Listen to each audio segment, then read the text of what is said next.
it up to certain distance and gives it to another person. Is it clear? Relay. So that person relays it to up to a certain distance, gives it to another person.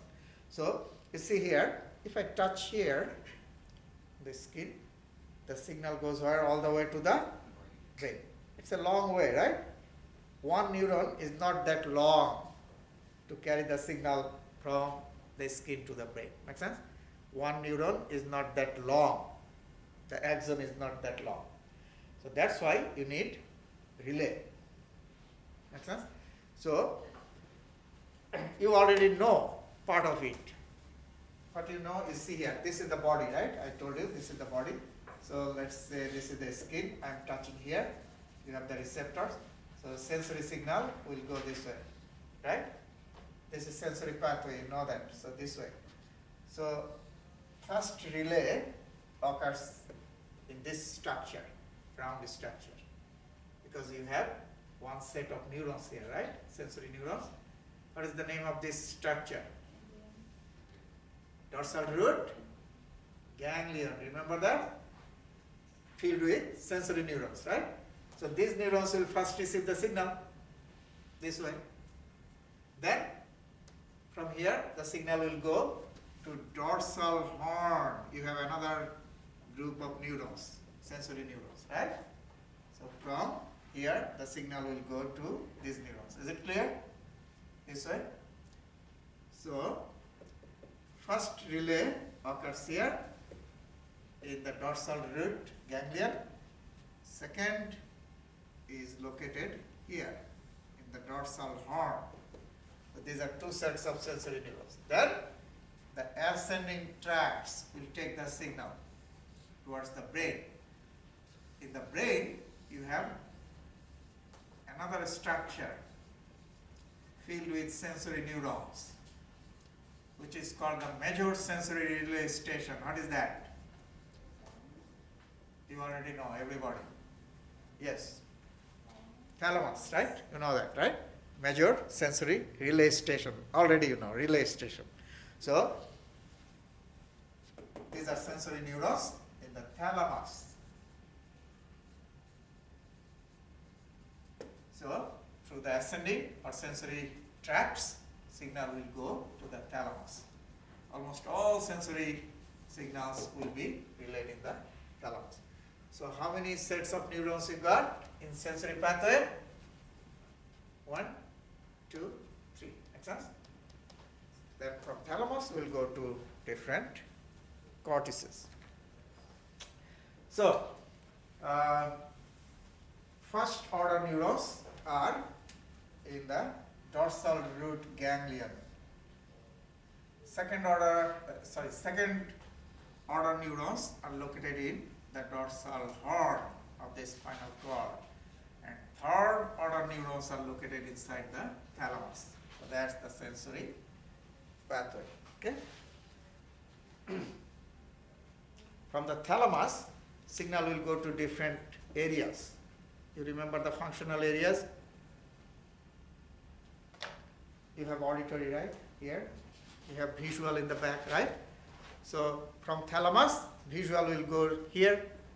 From thalamus, auditory will go here. Make sense? From thalamus, touch, pain, temperature will go to primary somatosensory cortex here, postcentral gyrus. So that's how the sensory signal will be relayed. You see here, this is dorsal root ganglion. This is dorsal horn, and that is the thalamus. Okay, so is it clear? Make sense?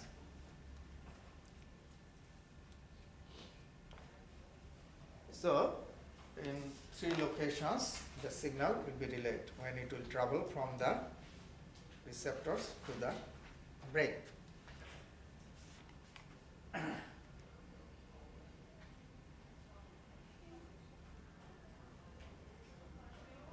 Now, motor or descending or motor pathway.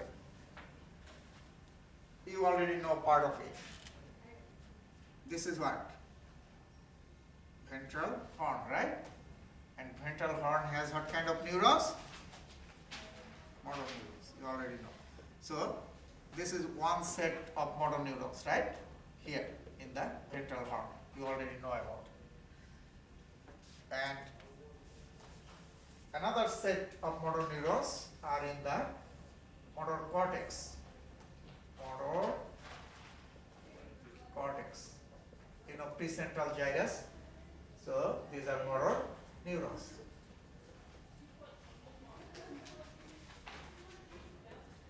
So in motor pathway or descending pathway, you have only two sets of neurons. So easy. One set of neurons are in the motor cortex, and another set of neurons are where? In the ventral horn. Is it clear? So these are called upper motor neurons because above, and these are called what? Lower motor neurons. Make sense? Upper motor neurons in the brain cortex and lower motor neurons in the spinal cord. Make sense?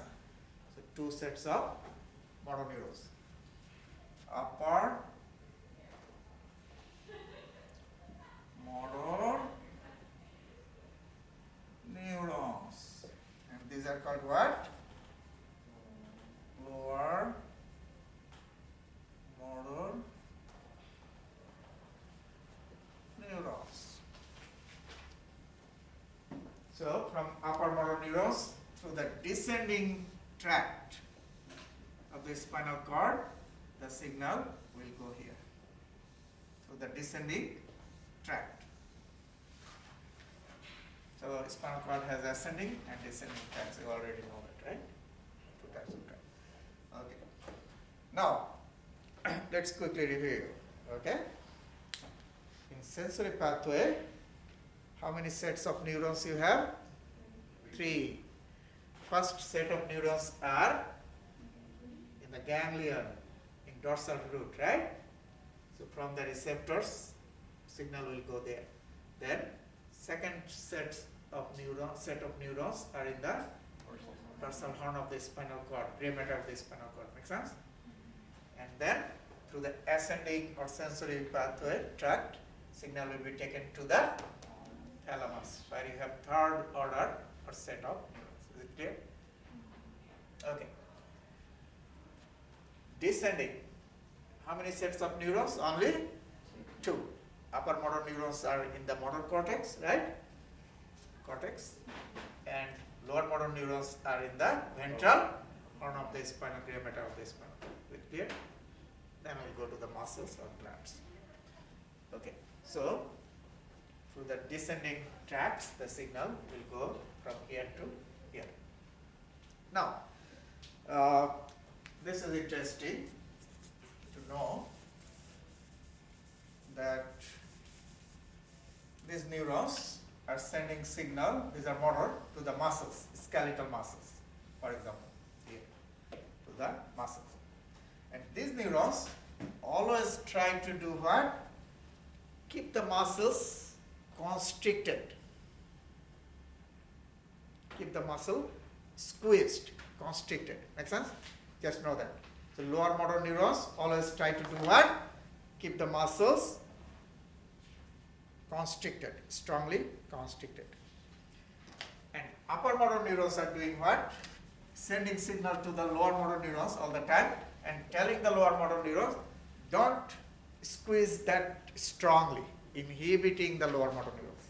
Upper motor neurons are inhibiting what? The lower motor neurons. Is it clear?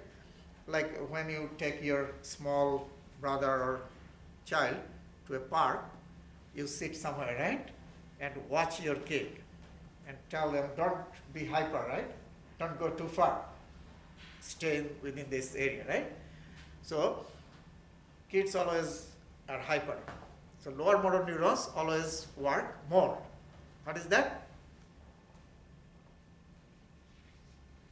Contract the muscles strongly. Lower motor neurons. Is it clear? And upper motor neurons are like parents telling that don't be hyper, okay? Don't contract that strongly. Is it clear? Okay. Now you tell me, if upper motor neuron lesion occurs, these cells die, then inhibition will not go here. Is it clear? So parent is no more there, right? So lower motor neurons will get freedom, right? No inhibition. So what will happen in the muscle? Remain strongly contractile, right? Is it clear? Because no inhibition is coming from upper motor neurons. So lower motor neurons will do their task freely, right? So that is called spastic paralysis. If upper motor neuron lesion occurs, the muscles will remain what? Constricted, contractile condition, strongly.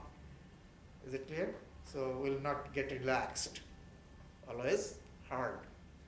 That is called what? Spastic paralysis.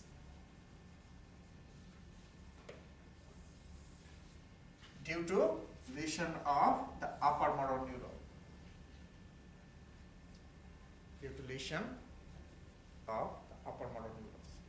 Now you tell me, upper motor neurons are fine, spinal cord injury has occurred, these neurons are fine, spinal cord injury has occurred, so these neurons have been destroyed. Then what will happen to the muscle? No contraction, right? No contraction. That means what? Very loose. Muscle will lose that tone. Muscle tone is gone, lost. Make sense? Muscle tone is gone. So that is called flaccid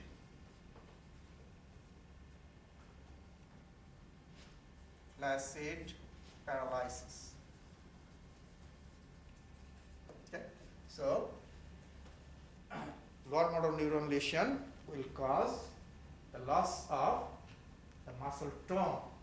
That is called flaccid paralysis, and upper motor neuron lesion will cause the spasm or spastic paralysis. Okay. Both are problematic. If your muscles don't relax, you will not be able to move. Make sense? If your muscles are too much relaxed, there is no tone, no contraction, you will not be able to move. Spinal cord injury can also cause paraplegia, quadriplegia, and hemiplegia. Those are three conditions due to injury to the spinal cord. Spinal cord injury is very commonly heard, mostly happen in road accidents. If spinal cord damage occurs here in the cervical part of the spinal cord, remember where the transection or damage will occur, the part of your body below that will be paralyzed. That makes sense, right? Because that part is disconnected from the brain, right? If injury occurs here, below this will be paralyzed. So now you tell me, if injury occurs here, spinal cord, then below this will be paralyzed. So how many limbs will be affected? All 4 limbs, right? So that's why it is called quadri means 4, right? Quadriplegia. That means all 4 limbs, right? As well as the trunk of the body, this is the trunk, will be paralyzed. Okay. If spinal cord injury occurs between T1, that means thoracic 1 and lumbar 1, anywhere here, that means the part below that will be paralyzed. So how many limbs will be affected? Only 2, lower 2, right? So that is called paraplegia. And hemiplegia, if one side of the spinal cord is injured, other side is intact, so that side will be affected. One side, that is called hemiplegia. So depending on the location where the spinal cord injury has occurred, the paralysis occurs that way. Probably you were too young, this person. Yes, Superman. Okay, he knows. Okay, good. So Christopher Reeve, right? he fell off from his horse while he was riding horse, right? And his head did hit the ground. So what happened? Head twisted, right? So injury occurred here in this part, right? The neck part, because head did hit the ground first. So what happened? Quadriplegia, right? Quadriplegia. He suffered from quadriplegia for a long time, then died, and probably you have seen him sitting on the wheelchair, right? So he couldn't move the body at all.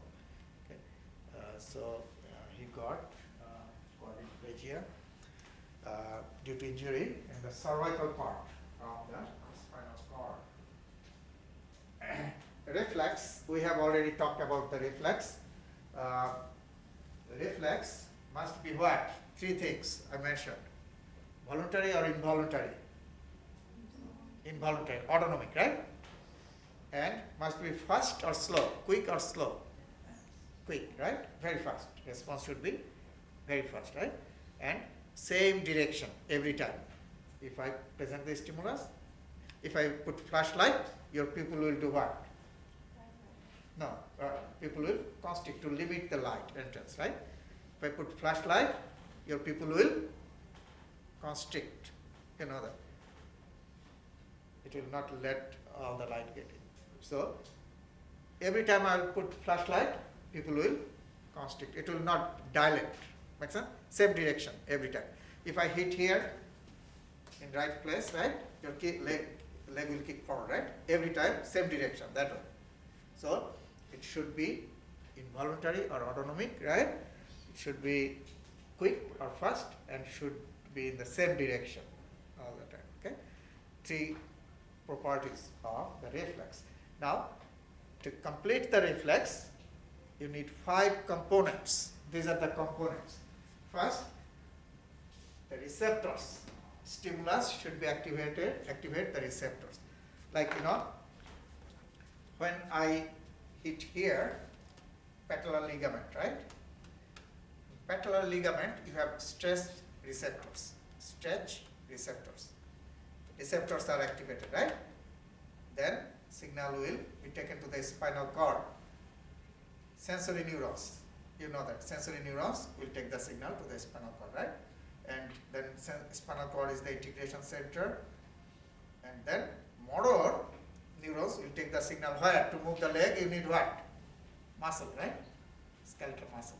So, you see here, receptors are in the patellar ligament, not in the muscle. Receptors are in the patellar ligament because ligament is this one, right? Then sensory neurons, integration center is the spinal cord, right? Motor neurons to the muscle. So, effector, who is performing the action? Muscle. Good. So, muscle is the effector, right? So, those are 5 components. Receptors, sensory neurons, number 2, integration center, number 3, motor neurons, effector is the muscle. Okay? So, remember, those are the 5 components of the reflex.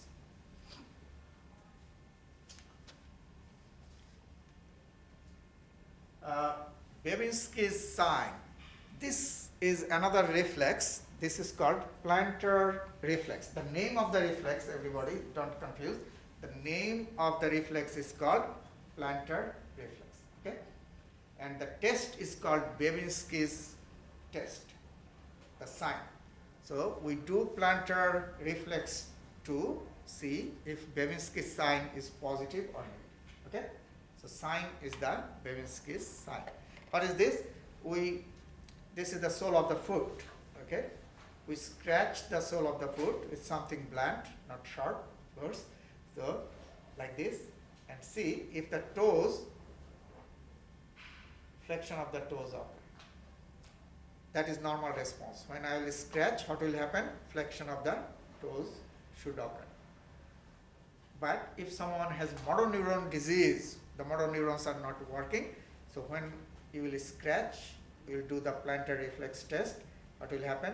That instead of flexion of the toes, extension of the toes will occur and fanning, spreading like this.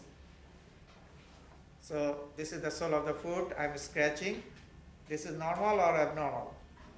Normal, right? Flexion of the toes, right?